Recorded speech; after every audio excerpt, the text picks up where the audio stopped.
Magkano nga ba natitipid ko buwan-buwan sa kuryente dahil dito sa aking DIY na solar setup? So lahat naman po tayo ay gustong magkaroon ng solar setup sa bahay, lalo na kung DIY kasi mas makakatipid kayo. At ito naman po ay sinishare ko lang para may idea po kayo. So nung wala pa pong solar setup dito sa bahay na ito, ay nasa 4,500 hanggang 6,000 po yung bill sa kuryente nitong bahay na ito. So nung nalagyan ko po ng solar setup ay medyo nakatipid na po. So ngayon po ipagko-compare natin yung 3 buwan ng bill ko sa kuryente. Noon pong May 2026, ang binayaran ko po sa kuryente ay 2,500. At nung time po na yun ay 15 pesos per kilowatt hour po yung binabayaran namin sa Ormeco dito sa Oriental Mindoro. So nung May po, 4 na battery pa lamang po yung gamit ko at saka 2 panel na 590 watts. Nasa 90,000 po yung gastos ko noon sa 4 na batteries at saka sa 2 panel. So yun po yung budget ko dati dito, 90,000. So kaya po medyo nakatipid tayo. Yung dating 4,500 ay naging 2,500. So nasa 2,000 po yung natipid ko. At last month naman po, June 2026, ay ito yung naging bill ko, 3,200 plus.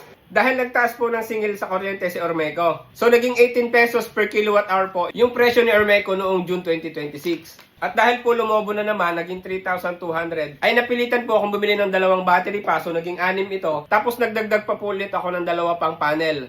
So bali 4 na yung panel ko, 2 590 watts at saka 2 550 watts. Tapos ito naman pong aking batteries ay nagdagdag po ulit ako ng 2 na CST Energy. So bali 6 po yan, pinagparallel ko lang yung 6 na batteries. So yun po ay hindi advisable. Nangyari lamang po na nagdi-DIY ako at medyo ka po sa budget, utay-utay yung pagbili ng battery. Hindi po yun advisable dahil dapat ay magkakaedad yung battery nyo. So ang advice lang po ay huwag nyo ipagsisiris yung magkaibang brand. So pwede naman na parallel. So ngayon po kung susumahin ay umabot na po ng 110,000 yung aking gastos dito sa aking solar setup ngayon as of July 2026. At ang naging bill ko po ngayong buwan ay umabot na lamang ng 1,056. Ayan. Ito na lang po yung aking binayaran ngayong buwan. July 2026. So malaki po ang natipid ko nung nagdagdag ako ng 2 battery at 2 panel. At ang isang dahilan po ay nagbabari ng mahigit piso sa singil sa kuryente sa Ormeco. So naging mahigit 17 pesos na lang yung singil sa kuryente ni Ormeco ngayong buwan.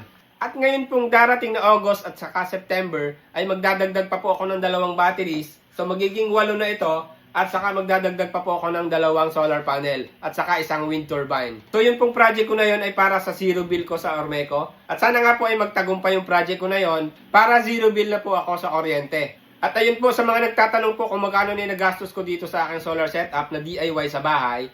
Yan po ay 110,000 na at meron na po akong na-upload na video tungkol dito at inisa-isa ko po yung mga ginamit ko dyan na brand at kung magkano yung mga presyo niyan at kung saan po mabibili yung mga materialis na ginamit ko dyan sa aking DIY na solar setup na yan. So ngayon po ay may crisis na naman dahil isinara na naman yung Strait of Hormuz at tumaas na naman yung ating gasolina, nasa 88 pesos na yata ngayon or 84 kung di ako nagkakamali. So magtataas na rin na naman dyan yung mga petroleum kagaya ng LPG at saka hindi magpapahuli dyan yung ating kuryente sigurado. So lahat naman po tayo ay gustong magkaroon ng solar setup sa bahay. At kaya last year pa po ay ini-encourage ko na yung mga kakilala ko na mag-invest po sa solar. So nangyari na nga ngayong taon na nagkaroon na tayo ng crisis at kailangan nang magkaroon ng solar setup sa bahay. At ang masakla po ay last year po napakamura pa po ng mga bili ko sa mga solar setup materials ko.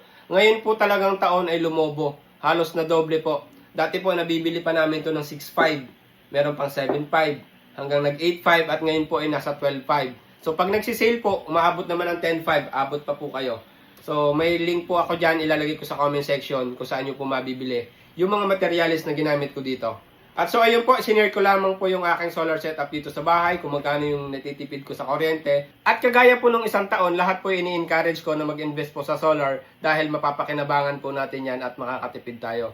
At para po marami pang ma-encourage sa solar setup, pwede po bang pakishare nitong aking video para malaman din po ng iba? Maraming salamat po.